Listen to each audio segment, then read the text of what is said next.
યહોવાએ જે બંનેને એક કરેલા, પણ આજે પતિ અને પત્ની એકબીજાની વિરુદ્ધમાં છે.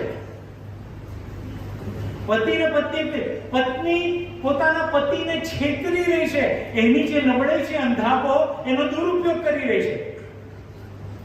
રિબકાની જે નબળાઈ હતી એમાં ઈસાકે શું કર્યું? પ્રાર્થના કરી યહોવાને.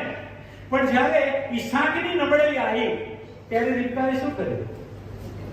દગો કર્યો. આ લગ્ન જીવનની પાછળ એને દગો કર્યો, પોતાના પતિને દગો કર્યો. બરાબર, લગ્ન જીવનમાં પતિ પત્નીએ બહુ કાળજી રાખવાની જરૂર છે. છેતરપિંડી ના થવી જોઈએ. આપણી પત્નીને કે આપણા પતિને આપણા ફોનનો પાસવર્ડ ખબર છે? આપણો ફોન પતિ પત્ની ગમે ત્યારે ચેક કરી શકે છે કે પાસવર્ડ આપણે પોતાની પાસે જ રાખીએ છીએ, વી ડોન્ટ શેર. પત્નીને ના ખબર પડે એટલે લોક, પતિને ખબર ના પડે એટલે લોક, અને એમને ખબર ના હોવું જોઈએ. આ છેતરપિંડીની શરૂઆત છે. એવી કઈ બાબતો છે કે આપણે છુપાવવું જોઈએ એકબીજાથી?